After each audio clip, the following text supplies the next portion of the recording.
مرحباً بكم أصدقائي. في هذا الفيديو سأتحدث معكم عن واحد من أهم الكتب التي قد تغير طريقة تفكيركم في الحياة، وهو كتاب البجعة السوداء للمؤلف نسيم نيغولا طالب. ما المقصود بالبجعة السوداء؟ البجعة السوداء هو مصطلح يعبر عن حدث نادر غير متوقع، لكنه عندما يحدث يغير كل شيء من حولنا، سواء في حياتنا الشخصية أو في العالم بأكمله. الفكرة أن الناس طوال التاريخ كانوا يعتقدون أن كل البجع لونه أبيض، حتى اكتشفوا فجأة وجود بجعة سوداء. هذا الاكتشاف البسيط علمنا أن قناعاتنا قد تنهار بلحظة واحدة. أمثلة على البجعات السوداء في حياتنا: ظهور الإنترنت وكيف غير حياتنا بالكامل، انهيار الاتحاد السوفيتي رغم أنه كان يعتبر قوة عظمى، جائحة كورونا التي أوقفت العالم فجأة دون سابق إنذار.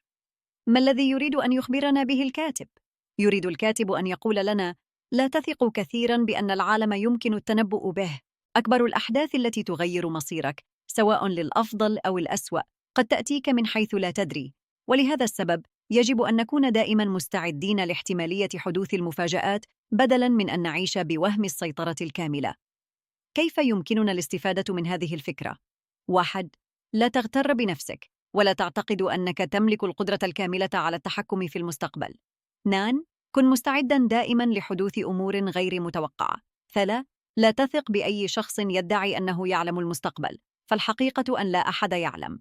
خلاصة هذا الفيديو: العالم مليء بالبجعات السوداء، والذكاء الحقيقي هو أن تتعلم كيف تتعايش مع المفاجآت، لا أن تحاول التخلص منها. إذا أعجبكم هذا النوع من الفيديوهات، لا تنسوا الإعجاب والاشتراك، وسأقدم لكم في الفيديو القادم كتباً أخرى تساعدكم على التفكير بطريقة مختلفة وأكثر عمقاً. شكراً لمتابعتكم.